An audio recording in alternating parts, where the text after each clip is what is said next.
Good afternoon and welcome to The Joy is in the Journey. My name is Gina and I am a practitioner and ministerial student, blessed to be here with you. I'm coming to you from Rhode Island and so grateful that you have turned into a wonderful episode of The Joy is in the Journey. So happy to be here with our guest today. And just so you know what this show is all about, if it happens to be your first time here, The Joy is in the Journey is a reminder to appreciate life now. That right where you are, there is beauty, there is good, and you will never, ever be here again. Far too often we celebrate destination happiness. We think, well, when I have the job, that car, that relationship, then I'll be happy. When I've lost the weight, when I've done whatever it is, it's somewhere else. Problem with that is there's always an additional thing to get to. Right here, right now is where all of our power is. And in this show, we talk with different people to realize how they get their joy. Where is theirs derived from? To give suggestions of different modalities, different possibilities, a different way of looking at life to be more joyful. Right here and right now. So today I have invited Rev Dr David Ault, and I am very excited to have him here with us. For over 30 years, he has been teaching, coaching. He's a keynote presenter. He's an amazing musician, with having worked on over 13 albums. He is he's a philanthropist. He started a wonderful nonprofit called Kaleidoscope Children Foundation. And he's done so many things. And I don't know how we're going to fit it all in, but so grateful to be here with you today. Well, welcome, Reverend Dr. David Ault. Welcome to Gina. Journey. Hi, Gina. Thank you so much for having me. Definitely a blessing. And I always I want to know, first and foremost, what brings you joy? What brings you the most joy in your life? Gosh, that's such a quick lead into my life's work and my life's passion. And that is being with my kids. My kids, meaning all of the children that are a part of the territories that we serve with free education and hygiene and meals and life skills. And so I am completely immersed in joy when I'm in India with my children and observing the sponge-like nature within them that takes the offering of anything like an education and they just embrace it with such enthusiasm. There's no pushing away. Being in Guatemala, observing these young girls that we give scholarships to help them rise above slave labor practices, and to see the tenacity by which they get up every single morning and they may travel over 2 hours just to cross the threshold of a classroom, and the joy of being able to do that, of Cambodia all of those years where it started, and even in monsoon season, these kids would be standing at the gate every day. And so to see how well they value that opportunity is something that just cracks my heart open every single time. So many things that we take for granted that are so freely given to us that we overlook. And here they are walking hours, doing anything just to have the opportunity for it. And you're talking about your kaleidoscope. I just want to make sure people know how to reach and go to that website, because the work that you do is amazing. And you are in addition to the US, you're in 3 different countries, correct? Mm-hmm. It is Guatemala, India, and Cambodia. Right. And we started in Cambodia, or the beginnings of it happened there just on a sacred site journey.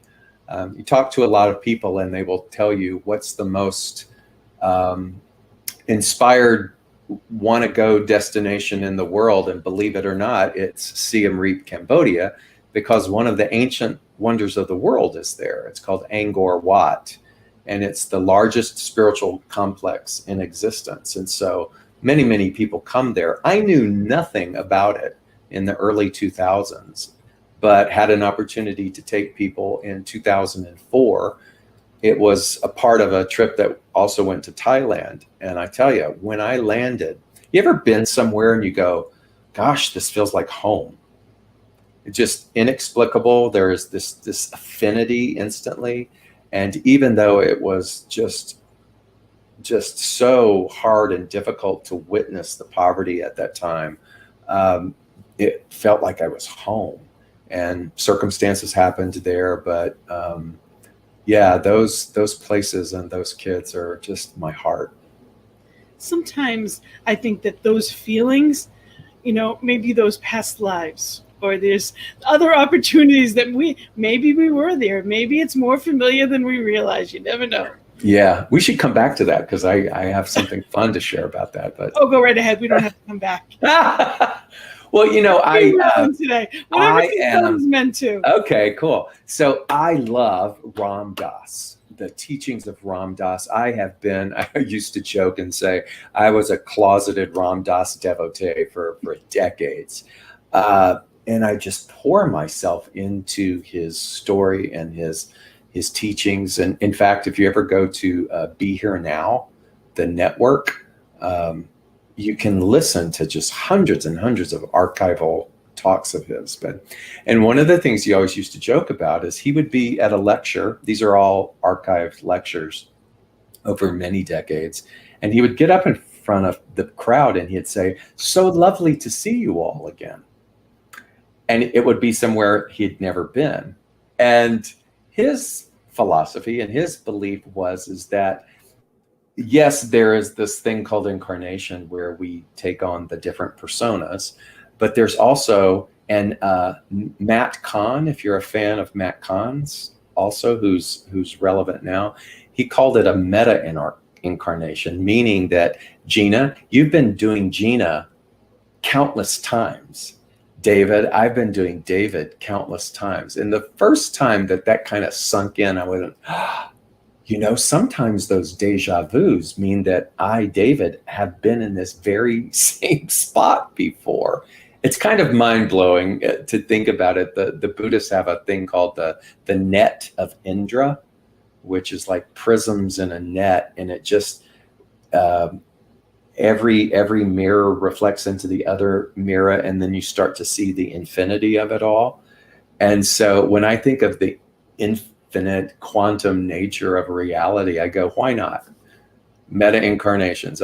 You and I have probably done this broadcast who knows how many times, but not necessarily in this form, or maybe it was. Maybe it was, but we get to take it to, that's what's so great about a fear, is when you can have a noticeable fear and face it anyway, or have a stigma or a wound or a narrative that's really difficult to let go of. If you can purposefully and intentionally lean into that and dismantle that, perhaps that's the first time in all the meta incarnations that you've been able to do that. Absolutely. And sometimes when I think about that, I just get goosebumps. Well, they're our teachers. All of these things are our teachers. Yeah. So if we're able to lean in and just know that the truth is already here, we can let that go for not only, it heals. I believe it heals the past and forward. So, Einstein talks about relativity. It's not just here and now. There's so much that ripples both ways, I believe. So yes, it's amazing. And I love the things that make my mind explode. So it's great to be on the show again, Gina. It's new thought, though. We get to play with the idea that anything is possible. The one thing that I know is that I don't know it all. I don't even know a glimmer. And the older I get and the more I study and learn and be in this workshop called life, the more I realize I know less and less. And that's okay. The ego doesn't have to win. Right. I can be okay just being the student forever. And that's the gift of it. That's a beautiful thing. It's when we think we have to or supposed to know that we stay in those hang-ups instead of allowing the wave to go by. Right. because even guilt or fear, guilt, anxiety, all of that, those are waves of emotion. They're not a real thing, it's an emotion. And when we allow it, it will pass. But we're in a society that says, oh no, either don't acknowledge it or you have to be stronger than it. Mm-hmm. And that's when people crumble. That's when, including myself. For me, it was denial. That was the tool I used. And that turned into cancer. So after a dozen tumors in my kidneys from denying grief, I said, I think I'm going to learn the lesson here and let it process, as Beautiful. Crappy as it may feel. Be the witness of it. Absolutely. So back to your many, many, many things that I wanted to talk about. And tell me about the gathering, your wisdom school. You have made it so that we can all be your students. And I love that. So tell me how this works. Like everyone else, during the early part of 2020, when our world was shifting, it was, how do we connect? And I had stepped down from pulpit ministry at the end of 2018 and was moving more full-time into doing the work with Kaleidoscope Child Foundation. And I decided to, just like everyone else, go online and do a little 30-minute chat, a little observational talk, and just to offer a way for people to connect in all of that uncertainty. And a lot of people tuned in, and it was fun, and there was a nice little consistency going on, and it just went on and on all the way through 2020. I decided to go ahead and dive in and do all of the paperwork to make it a nonprofit, a ministry nonprofit, and leaned into all of that. And so the gathering is just the name that I came up with for the 30 minutes that we gather on a Sunday. Now, oddly, because this Sunday is my first time to be getting on a plane, I realize I won't have the accessibility and the live opportunity to do what I've been doing since March of 2020. And so I figured it out and have my little intro, outro, and now it's just going to go live on my business page, my professional page, the David Ault page, as the gathering. And so that's free, available to everybody. And it's, again, a way to kind of share. And plus, who, as a former minister or as a student, doesn't love research and giving a talk? So I love how I'll pick something that I'm going to say, and then my whole week is about paying attention to the things that go with the relevancy of that topic. Absolutely. Yeah. And just so people have your information, it is here, and you can either screenshot it if it's on your phone, or it's davidault.com is your website, and that's your email as well, david@davidault.com. Right. And I'll put that up again later on. But and the website too, it has a wisdom school that I've been doing now for a couple of years, and there's another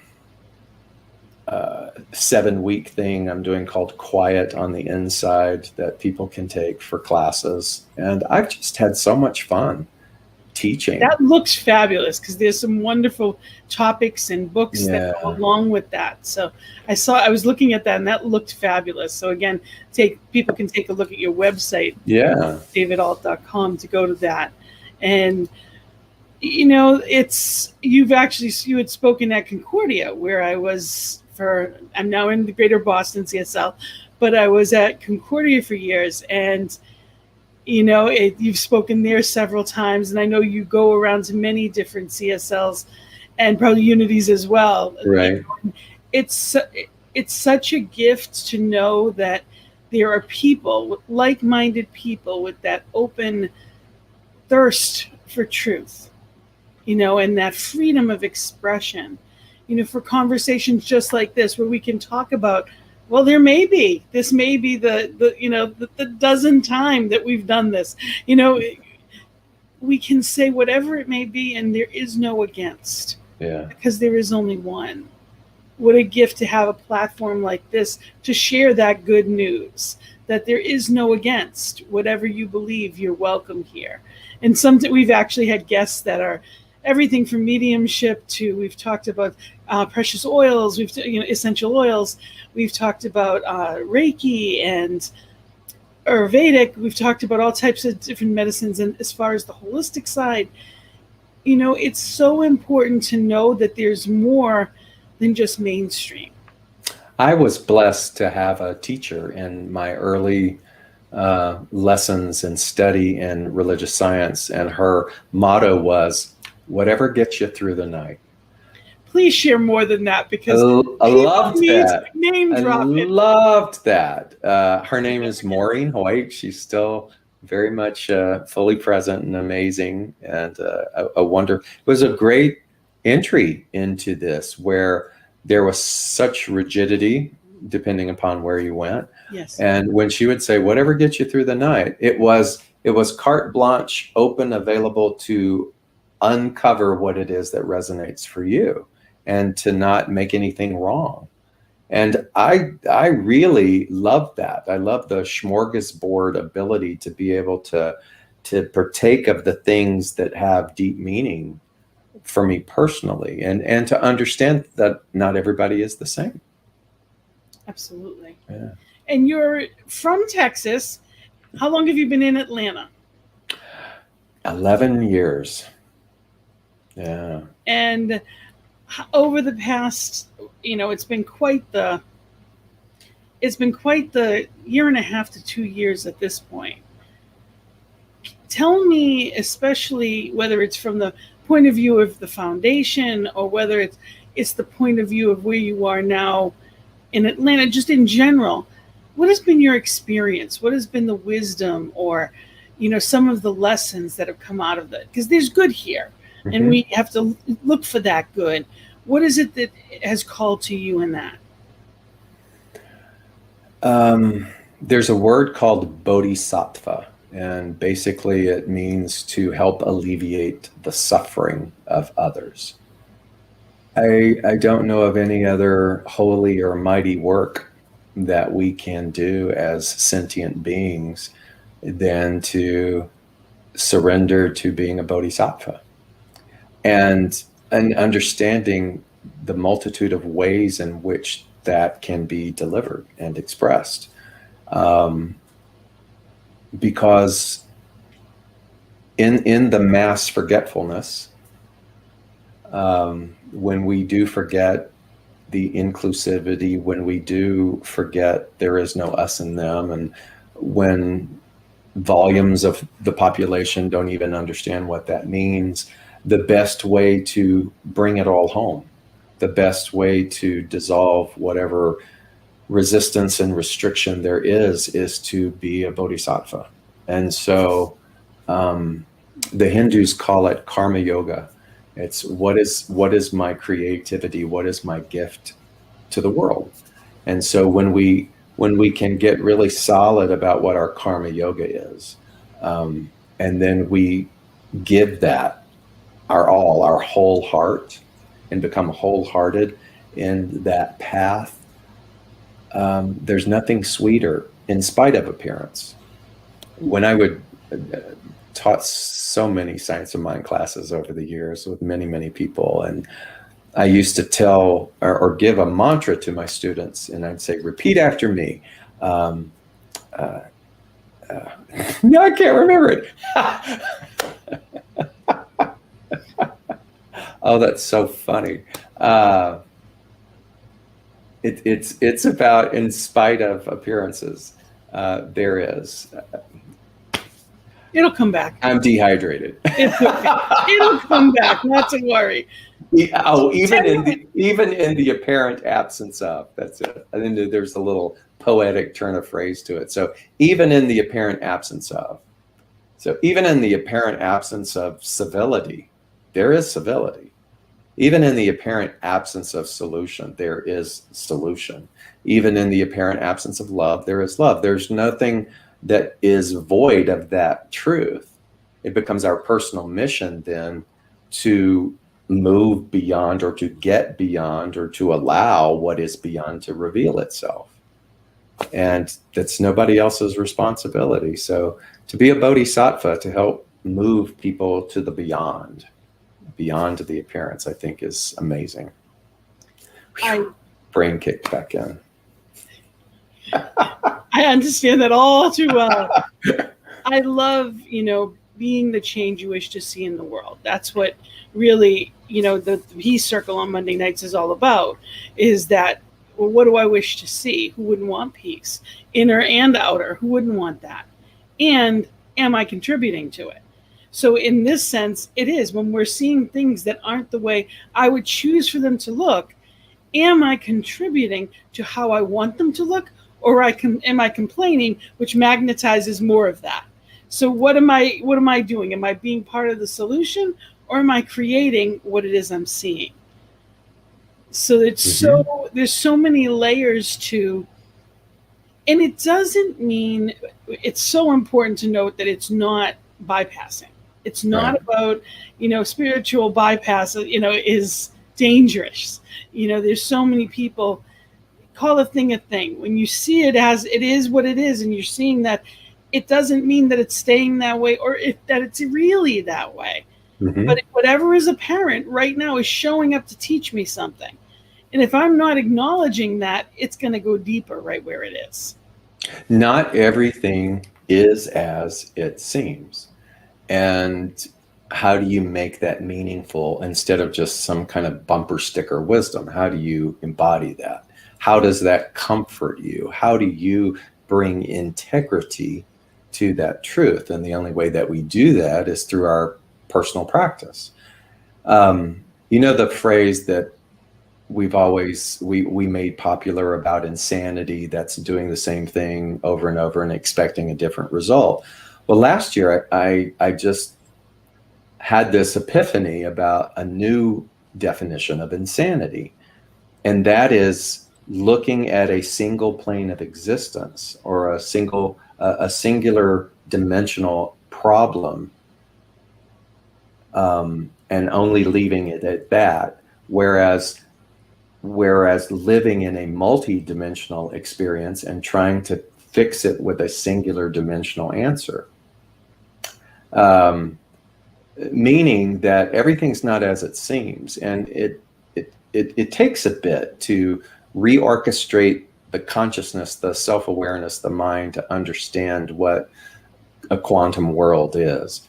But if you're willing to lean into it, you can begin to see that there is something beyond appearance. You can just look at nature, and it gives you the divine example that a cloud isn't the limit of what the sky is. And so when you can take that and overlay it into all of existence, then insanity is trying to give a singular dimensional answer or tactic or approach to a multidimensional experience. And the reason that I bring that up is because that, to me, is the most critical piece to advocacy. That, to me, is the most empowering piece to this idea of social justice, meaning that until I can learn and get rooted in a multidimensional awareness that it is all perfect, it's not bypassing. It's the perfect patterning that Ernest Holmes talked about. It is the divine one. It is all is God. How are any of us going to know what that means if we keep trying to solve it from a singular dimensional approach? You have to understand that something is beyond the beyond. When I can take a breath and I can go, okay, I can consider, I am willing to accept the idea that it is all perfect. On some plane, it is all perfect. Then I can take that willingness into this plane of existence and go face to face with the systemic issue. And what I can bring to it is something much larger than fighting against it.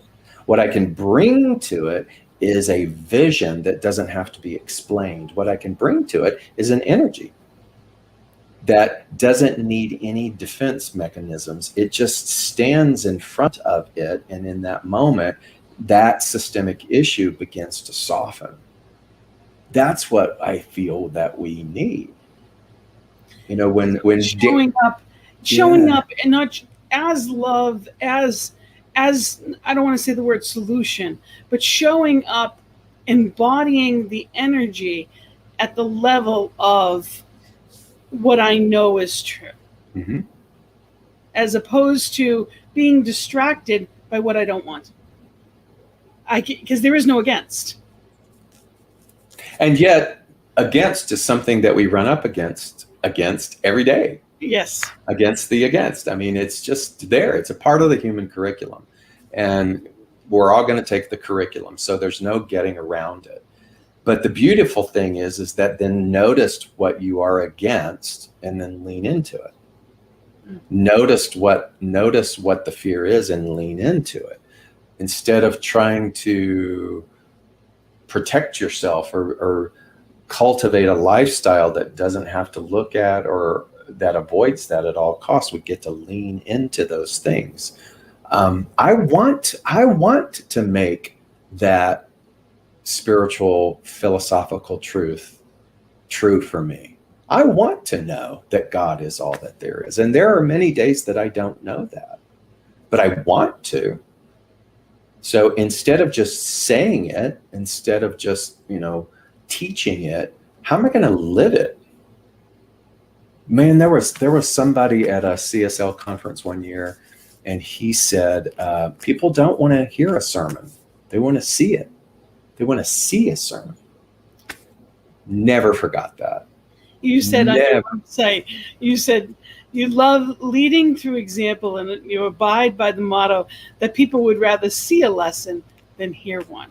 Yeah, so I changed the word sermon so that my corporate gigs would accept me.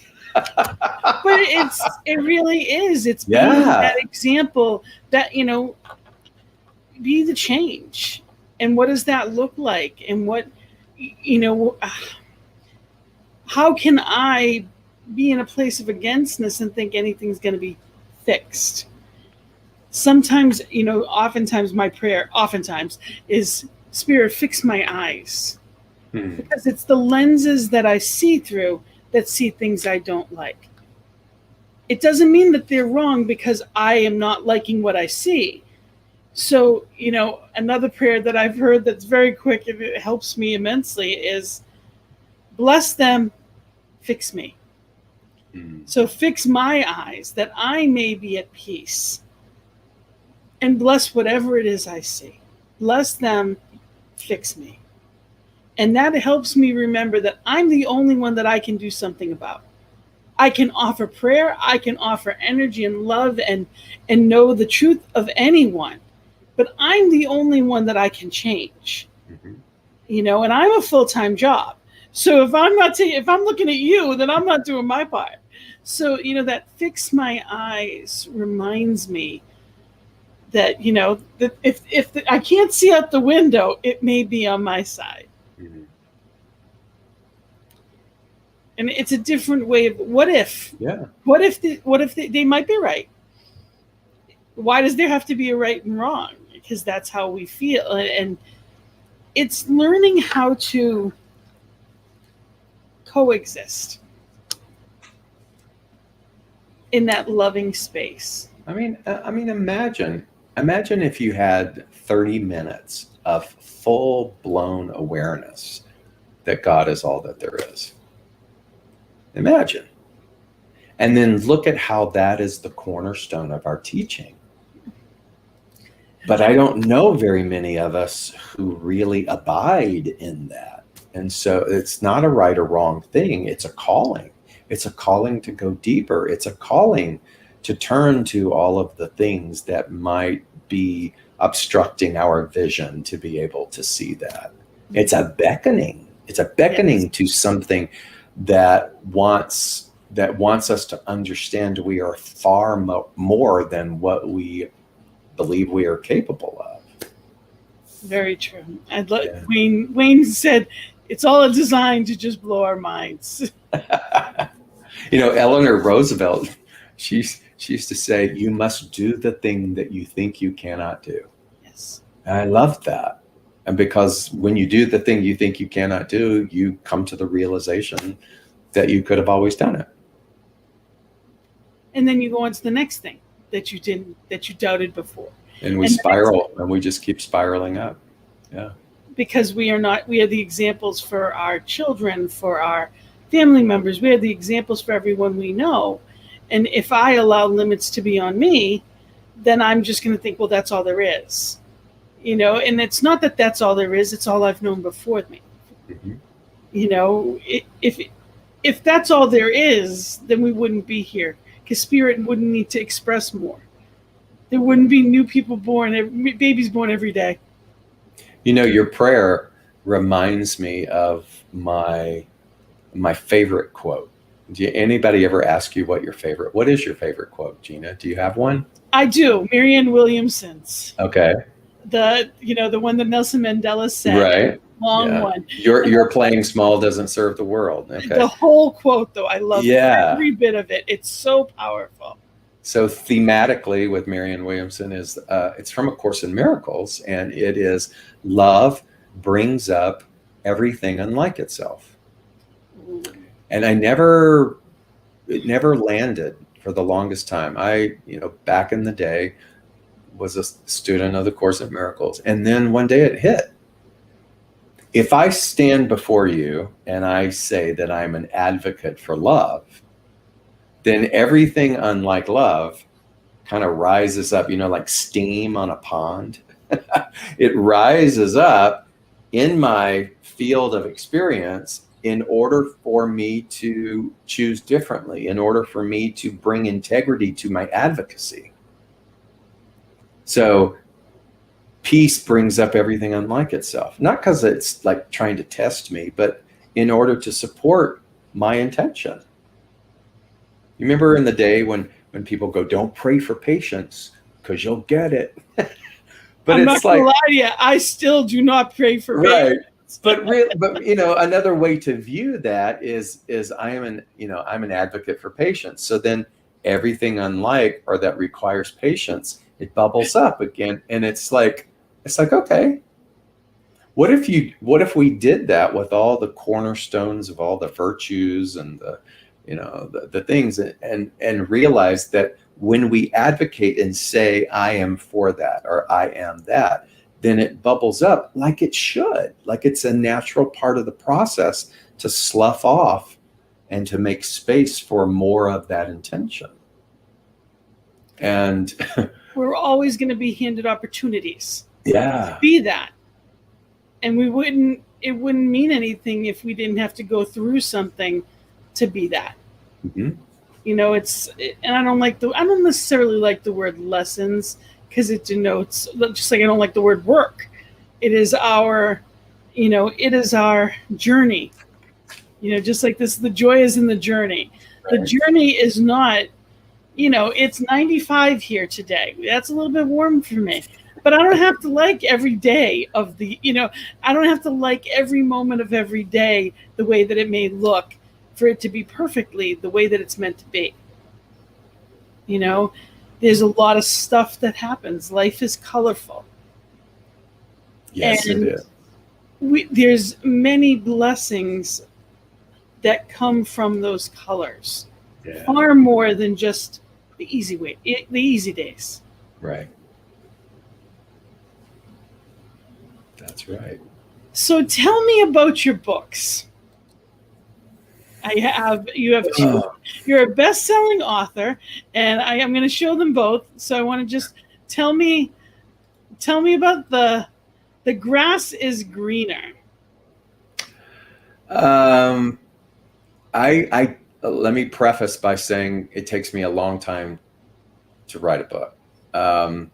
That book and the one before that, Where Regret Cannot Find Me, were a collection of spiritual essays or lessons, each having a very bite-sized beginning, middle, and end, offering some consideration. If you like the daily guides from the Science of Mind magazine we were talking about earlier. It was, what month was it that you had done the daily? It was this year. Yeah, this year it was June. I enjoy that that style of writing to bring like a condensed lesson Science of Mind is magazine is what we're talking about for those yeah. that are wondering. And so these books are collections of things that have been life experiences for me, and offering questions and opportunities for study in that. And I enjoy that. The book that I'm working on now it's years in the making. People say, why do you take so long between books? And I go, I got life to live. I got to live the experience before I can write about it. You also do 10 other things. Just yeah. And so I'm writing a book about non-duality, and I'm writing a book about the nature of polarity, and how I feel that is so pivotal to the healing of us as a species, that if I can understand there is no other. And so it's just been this just swimming up tar kind of experience. And like we've been talking about, it's the most thrilling thing for me to do creatively, believe it or not. It's torturous and it's thrilling all at the same time, because it's like casting a line into the ethers, like fly fishing, and you're kind of pulling out all kinds of thoughts and phraseology and wisdom from who knows where, and putting it all together. And thank God for an editor, and she's tightening the reins a little bit so that I can speed the process up. But I love to write. And it's hard. Well, you do articles and different columns and things like that as well. So you do other things along the way in addition to teaching, because every sermon is a chapter. Yeah. So it's one of those things. It's not like you're not doing, it's just not in written form. It just comes in different ways and for different people. So it's, you also, I want to talk about your singing because you have a beautiful voice. I've been blessed to not only hear your recordings, but I've gotten to hear you live as well. And I asked, just letting everybody know, I asked him before we started this, and you're like, not right now. There's too many other things going on. No new albums in the mix. Yeah. I got too much in my head. Let's just be honest. I got too much in my head with the music, because singing to me is the most naked of activities, the most vulnerable. You can't fake singing. I can be sick as a dog and have 102 fever and a cold, and I can still get up and give a morning lecture or teach a class, but you can't sing. And so there's something about that. And long ago, when there was a health issue with my heart and a bunch of other things, it began to affect my reliability on that. And I began to become afraid. And so the pure joy of singing that I had had for most of my life as a little boy, I sang, and in New York City and in Broadway tour shows and all that kind of stuff, just sing and sing and sing and never think about it. And the moment that I started to have difficulty with it, it became very vulnerable.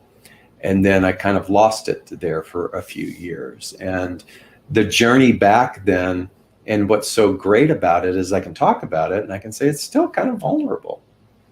But what it made me also do is let go of the identity inside of me that was too much of a perfectionist, that it was okay. I don't know about you, but I've gone and watched people sing who crack and who do things, but they're so devoted to the art and the expression, you don't care, because they're just giving their heart and soul to it. And I'm still in a kind of a very long-term reconciliation with myself about that. And of course, life just did get incredibly busy as a senior minister and all the other things. But the pandemic has been helpful, because I've been singing a lot on screen to people. And Karen Drucker and I, who used to tour together, we did a reunion concert last year. So it's still there. And you did it It's on this still network. You did it for We us. did, yeah. You Thought Media Network. So thank you for that. Yeah. And just know that we love you and we love your voice as well. I think sometimes things like that happen because it's time for the next chapter. Yeah. You know, sometimes that spirit, it takes what it takes to get us in a door. Wow, Gina, you're so right. You're so right, And because then I never thought about it time that for a way. different voice, your different voice came. Yeah. And when it was time for a different voice again, and doing different works, that came too. So you've gone in stages, and it's it happened for me on this network as well, that I was in a class and I really saw I had a calling, never planned to go into ministry whatsoever. And I ended up with a knowing that it was meant to be right at the end of Prac 2. And I said, okay, started classes right away, but in no hurry. And then I got the knowing I'm meant to be in Boston, just a knowing. I'm like, oh, okay, then I'll do it. But it was one of those I didn't want to. So I was in a class, and Reverend Dr. Tony LaMotta, who is very straightforward, and if you know her, I'm not sure, but she's very to the point. She said, well, what would you love? And I'm a life coach, and I say that to people all the time, but it's one thing to be the teacher, and it's another one to be taught, because, it's not as easy on the other side sometimes. And she really caught me with it. But what would you, that's nice that you're going to do this, but what would you love? And 2 days later, I met with Reverend Robert about the network and started my shows. Beautiful. This was my passion. This was my love. And I ended up in Boston. So everything happened, but Spirit showed me you can have both. So you're doing all of it. Yeah. One of the things that came, and it started with this like year and a half long cough, but one of the things that happened with that and the debilitating nature to that is it made me stop traveling. Do you know I used to travel 38 weeks out of a year? And it was at a time when it was predominantly New Thought music, and I really was kind of pioneering a whole new territory and building on what I had done as a part of a trio with Alliance and my work with Louise Hay. And so it was nonstop, but what happened made me stop. And a series of circumstances of being at home. And that's when I wrote my first book. Because that, like you were suggesting, you're spot on, is that avenue of creativity and expression got redirected. And I don't know if I would have ever taken the time to do that had that not happened. Another one of my prayers is, what would you have me be? Yeah. What not do, because doing was my whole life, but it kept me from being. It was easier to do because that's how I found my worth. Right. Than being where I didn't feel good about myself. Ooh, I'm going to high five you through the screen. High five on that doing thing. I know. Because it was easy. When you were happy with me, I could be happy. Mm-hmm. But otherwise, I didn't know how to feel worth. I didn't know that it was inherent. There wasn't that. I didn't have that self-love. So if you felt good and I did for you, then I felt worthy. Yep. So that, now it's, what would you have me be? And the answer is now ministry, which again, I'm like, really? But that's not the story. So it's one of those things that for me, I have to be careful, really be wise with what you're asking, because there's been a lot of doors that didn't open. And then it was heartbreaking. And now I see that if anything happened differently, including 2 major cancer surgeries and years of, rehab and all that goes along with it. If it did happen any other way, I would never be right here, right now. Mm-hmm. And I know that with all of my heart, it's exactly where I'm supposed to be. So, life happens that way if we're paying attention. That's right. Good for you. We don't miss anything. It's Spirit through us that is, when we allow, really leading the way. So your work, there's so much that you do in so many different areas. You touch the lives of over 1,000 children every year and growing. So I like to say they touch mine. Yeah, it's hard to describe. but It's hard to had your voice never changed, it may not have happened that way. right. You're right.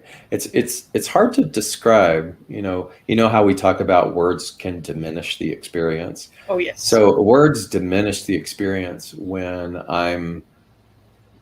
I stay for great lengths of time in a slum called Lakhanpur in India, and with people who have nothing, and then an adjacent slum in the smallish city of Bodh Gaya, which happens to be where the Bodhi tree is, by the way. And so it's already got quite a sacred vibe to it. It's the most unusual, uncharacteristic pocket of quiet in a very noisy country of India, but severely poor.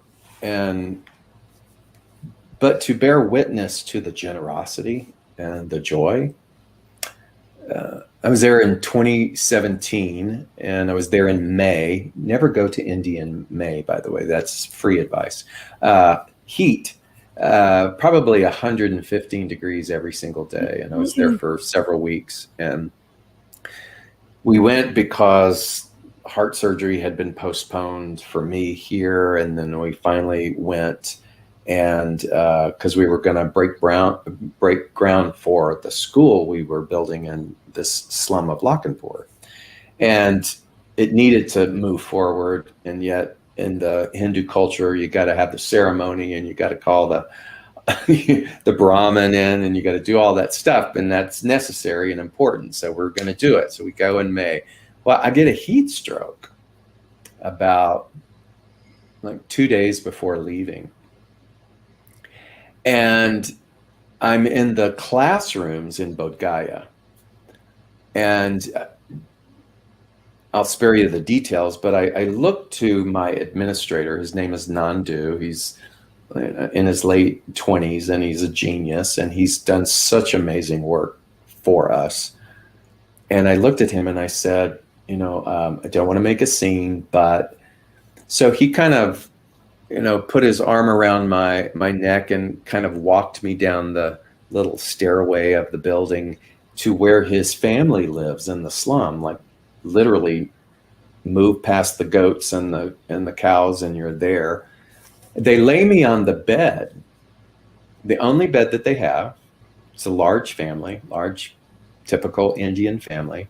They bring out a box fan that they weren't even using because they were saving the money, the electricity. They plug it in. All of the Indian women gather around me, and they put these wet cloths on my head to sort of bring me back. And they've called the Ayurvedic woman in the village to come, and she's crushing things in her palm and shoving them down my throat. And I kind of look up, and there's just all these beaming, loving faces just hovering over me, trying to take care of me. And then Nandu, my administrator, his father, who's a janitor in one of the monasteries there, he makes all of $40 a month, comes home from work and talking excitedly in Hindi, and he is pointing at me, and Nandu goes, "Now." Long story short, in the 90s, that state government in India gave poor men or poor lower class families a chance to sign up for a lottery, a land lottery, and he won.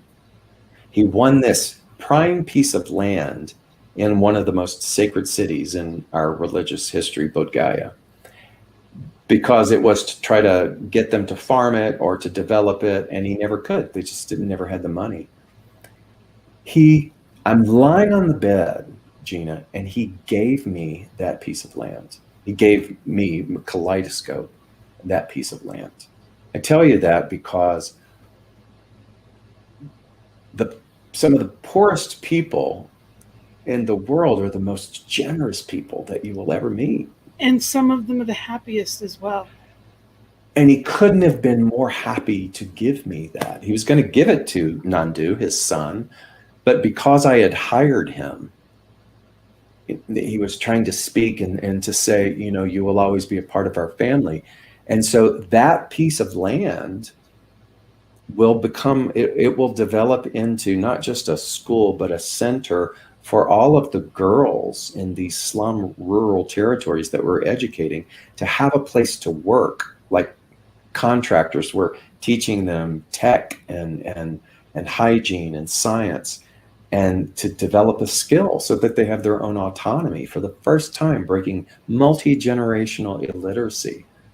But all of this vision of, okay, we're going to build it here, is because of this one man and his generosity. At one of the worst points of your life, which had that moment not occurred. Yeah, I mean, it's just, know. I just like synchronicity is that's use how me. It works.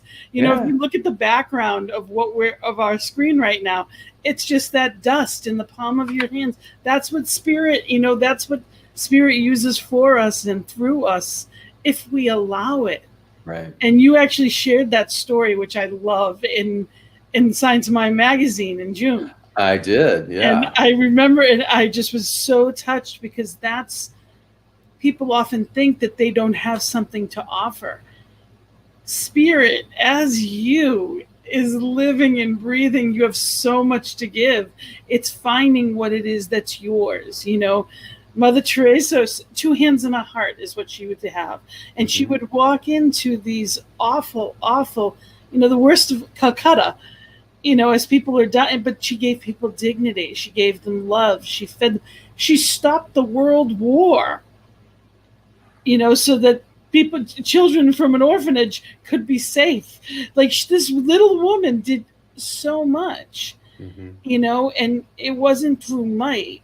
It was through being that avenue of change. So I thank you for really allowing spirit to work through you in so many different ways, in that kaleidoscope kind of view, because that's really what it's all about. And we've had a few comments, and just to know, I just wanted to make sure, you have Roland. Roland went to, he actually serves on our board, and he went in the early days to Cambodia and helped me do the dirty work of digging holes in the ground and helping build the first school pavilion. Hey, Roland. Thank you, Roland, for being here. And Martine was happy to have you here. She also was, she met you at Reverend Ed and Rev G's ordination at CSL Greater Boston when she was there. Cool. And of course we have Wayne, that yes, absolutely shine like a star in your own special way, add a beautiful light to the world. Thank you, Wayne. And absolutely, that's what it's all about. So if anyone has comments or anything that they'd like to ask, please feel free to let us know. And I want to make sure also, I'm going to put your different sites up again. Again, Kaleidoscope Children Foundation, Kaleidoscope Child Foundation. Yeah. Brand new website, just got finished 2 days ago. So go over there, and absolutely, we get to help the change that we wish to see in the world. We have opportunities. When you think about the fact that he worked and supported his family on $40 a month, anything, even, people think $10 isn't much. That's a week's pay for these people. So anything and everything helps. That's right. And your website, your email, if people wanted to send a question directly, they can reach you at david@davidault.com, and the website with your classes, both the one that's weekly so they can hear you weekly for your message, or if you're interested in the gathering, which is your online, you have that. I have the wisdom school, and then a 7-week satsang, I like to call it, where we're going to look at a lot of pivotal rich material, and which looked amazing. Work to go, develop the quiet on the inside. So That looked absolutely amazing. And your books, of course. So anybody that is interested in that as well, they can, go to amazon.com for your works, or your website, because you also have a link to buy them on your website, correct? Mm-hmm. So just know that, we love the work that you do, and I am a fan and so grateful that you are here. And I know it's not a brief question, but how did you know you were called for ministry? Because I usually start with that, and we ended up on a twisted road. So I guess we'll end in that. How did you know that you were meant to be a minister? I didn't. I was a nerd. I love to learn. And, my mentor was Louise Hay. She was like a mom to me. Traveled with her in the early days during the 80s, and in a very painful time in our history with the experience of many people going through AIDS, and just watching her navigate through all of that and do her best to love people. And she had been a Science of Mind minister. And so because of her and that time era, we started to sing at a lot of religious science churches, and then a lot of Course in Miracles things. It was with Mary Ann Williamson in the early days, and a bunch of people in the Los Angeles area who were involved in Science of Mind. And so I found out there were classes, so I just started to take them. And it wasn't to be a minister. It was just, I like class. I like to study. I like all of those things. And Maureen Hoyt, the woman I mentioned, Whatever Gets You Through the Night, she was so wise, because when I finished, and this is way back, the next thing was Practitioner. And I was like, I don't want to be a practitioner. And she goes, oh, I know, but why don't you just take the coursework? Because I know how much you like to take the courses. And so I did. And she goes, I know, but why don't you just take the licensing and just go through the test and do all of the paneling, because, just try it. And then it was like, I don't want to be a minister. I know, but why don't you just go through all of the and there you have it. It was like, once I was in and invested all of that, I was like, okay. And I was an actor, and I kind of just eventually put I pulled my big toe out of the pond of that world and that pursuit, and then just leaned into being a minister.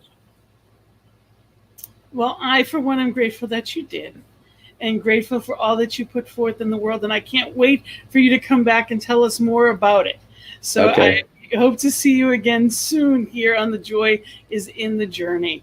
And anybody that has questions, remember, please, that, how to get a hold of, you can go to the website, kaleidoscopechildfoundation.org, or directly to davidault.com. Thank you so much for being here with us. Thank you, Gina. You're so good at this. You're so good at this. That's awesome. I'm grateful to be part of a wonderful, wonderful, we've got newthoughtmedia.org. There's information if there's anything that you want to know. Also, to donate, you can go to ntmedia.org and click the donate button. Know that we are here spreading good news because of people just like you. So let people know about the station. Let people know about this particular show. Share it. Put it on your page. Let people know there is good news out there and that we have fun doing it. So really, being in this place with you has been a gift. It is definitely a joy in my journey. So thank you so much. And I am wishing everyone, may you all find the joy in this day. Don't hold off. Be right where you are. Find the joy right here and right now, because that's why we're here. That's really why we're here, because, what are we giving if we're not being in that state of love? And that doesn't mean we're always happy, but we are fully content. But there is that joy that is always available. That spirit, as you, I am knowing and holding for you. So thank you for the blessings. Thank you so much for being here, and thank you all for being here and watching. Have a blessed day. Blessings and love. Namaste. Namaste. Bye, everybody.